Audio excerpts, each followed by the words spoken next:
ಧೈರ್ಯ, ಸ್ಥೈರ್ಯ, ಆತ್ಮಶಕ್ತಿ, ನಾಯಕತ್ವ. ಕುರಿಗಳು ತನ್ನ ನಾಯಕನನ್ನ ತನ್ನ ಹಿಂಡನ್ನ ಹಿಂಬಾಲಿಸಿ ಹೋಗುತ್ತೆ. ಅವುಗಳಿಗೆ ಗೊತ್ತಿಲ್ಲ ತಾನು ಎಲ್ಲಿಗೆ ಹೋಗ್ತಿದ್ದೀನಿ ಅಂತ. ಎಷ್ಟೋ ಸಂದರ್ಭದಲ್ಲಿ ಅವು ಹೋಗೋದು ಕಸಾಯಿಖಾನೆಗೆ, ಆದ್ರೂ ಅವು ಫಾಲೋ ಮಾಡೋದನ್ನ ಬಿಡೋದೇ ಇಲ್ಲ. ಜೊತೆಗೆ ಅವು ಎಂದೂ ನಾಯಕನನ್ನ ಮುಂದೆ ಬರೋ ಸಾಹಸವನ್ನ ಮಾಡೋದೇ ಇಲ್ಲ. ಅವು ಎಂದಿಗೂ ತಮ್ಮ ಬುದ್ಧಿಯನ್ನು ಉಪಯೋಗಿಸೋದೇ ಇಲ್ಲ. ಆದರೆ ಸಿಂಹ ಹಾಗಲ್ಲ, ಅದು ನಾಯಕನಾಗಿ ಮುಂದೆ ನುಗ್ಗುತ್ತೆ.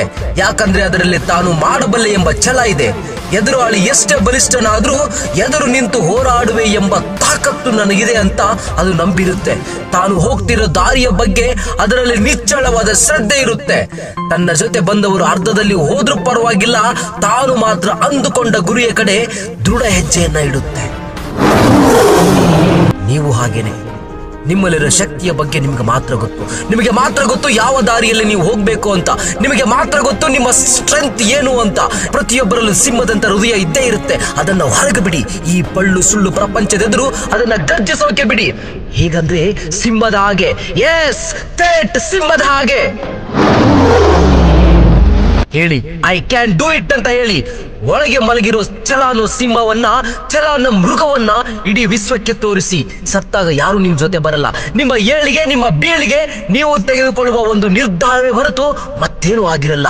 ಎಸ್, ಭಯ, ಹಿಂಜರಿಕೆ, ಸೋಲು, ಅವಮಾನ ಅನ್ನೋ ಪದವನ್ನೆಲ್ಲ ಹೂತು ಹಾಕಿ ಸರಿಯಾಗಿ ಕೇಳಿಸಿಕೊಳ್ಳಿ. ಈಗ ಕೋಟಿ ಕೋಟಿ ಸಂಪಾದನೆ ಮಾಡಿ ದೊಡ್ಡ ದೊಡ್ಡ ಸ್ಥಾನಕ್ಕೆ ಏರಿದವರೆಲ್ಲ ಈ ಎಲ್ಲ ವಿಷಯಗಳನ್ನ ಬದಿಗೊತ್ತಿ ತನ್ನಿಂದ ಆಗುತ್ತೆ ಅಂತಾರೆ ಮುಂದೆ ಬಂದವರು. ಹೀಗಾಗಿ ನಿಮಗೆ ಹೇಳ್ತಾ ಇರೋದು, ಗುರಿ ಆಗಬೇಡಿ, ನಿಮ್ಮಲ್ಲಿ ಮಲಗಿರೋ ಸಿಂಹದ ಆತ್ಮವನ್ನ ಹೊರಗೆ ತೆಗಿರಿ ಅಂತ. ಈಗ ನಿಮ್ಮ ಬಗ್ಗೆ ನಿಮ್ಗೆ ಏನು ಅನಿಸ್ತಾ ಇದೆ? ಹಣೆ ಬರಹ, ಜನ್ಮ ಕೊಟ್ಟವರು, ಜೊತೆಗೆ ಬಂದ ಗೆಳೆಯರು, ಅಕ್ಕಪಕ್ಕದವರು ನಿಮ್ಮ ಬಗ್ಗೆ ಏನು ಅಂದುಕೊಂಡಿದ್ದಾರೆ ಅನ್ನೋದು ಅದು ನೀವೇನಾ? ಅಥವಾ ಅದನ್ನು ಮೀರಿ ಮುಂದೆ ಬರೋಕೆ ನಿಮ್ಮಿಂದ ಸಾಧ್ಯನೇ ಇಲ್ವಾ? ಬರೆದಿಟ್ಕೊಳ್ಳಿ. ಎಸ್, ಬರೆದಿಟ್ಕೊಳ್ಳಿ. ನಿಮ್ಮ ಈಗಿನ ಪರಿಸ್ಥಿತಿಗೆ, ನೀವು ಮುಂದೆ ಬರಲಿರುವ ಸ್ಥಾನಕ್ಕೆ ನೀವೇ ಕಾರಣ ಹೊರತು ಬೇರೆ ಯಾರೂ ಅಲ್ಲ. ಹೇಳಿ, ಎದ್ದೇಳಿ, ಐ ಕ್ಯಾನ್, ಐ ವಿಲ್ ಅಂತ. ನೀವು ಗೆಲ್ಲದನ್ನ ತಡೆಯಕ್ಕೆ ಯಾವ ಕೈಲೂ ಆಗೋದಿಲ್ಲ ಅಂತ ಸಿಂಹದ ಹೆಜ್ಜೆನ್ನ ನೀವ್ ಹಿಡಿ. ಸಿಂಹ ಯಾರನ್ನು ಫಾಲೋ ಮಾಡಲ್ಲ, ಅದರ ದಾರಿಯನ್ನು ಅದೇ ಆಯ್ಕೆ ಮಾಡಿಕೊಳ್ಳುತ್ತೆ. ಅದಕ್ಕೆ ಅದನ್ನ ಕಾಡಿನ ರಾಜ ಅಂತಾರೆ. ಸಿಂಹ ಇಡೋ ಒಂದೊಂದು ಹೆಜ್ಜೆಗೂ ಎದುರಾಳಿ ಹೆದರ್ಬೇಕು, ಹಾಗಿರುತ್ತೆ. ನಿಮ್ಮ ಒಂದೊಂದು ಹೆಜ್ಜೆಯೂ ಹಾಗೆ ಇರಬೇಕು. ಆಡೋ ಮಾತು, ಮಾಡೋ ಕೆಲಸ ನಿಮ್ಗೆ ಗೌರವವನ್ನ ತಾನಾಗೆ ತಂದುಕೊಡ್ಬೇಕು, ಹಾಗಿರ್ಬೇಕು.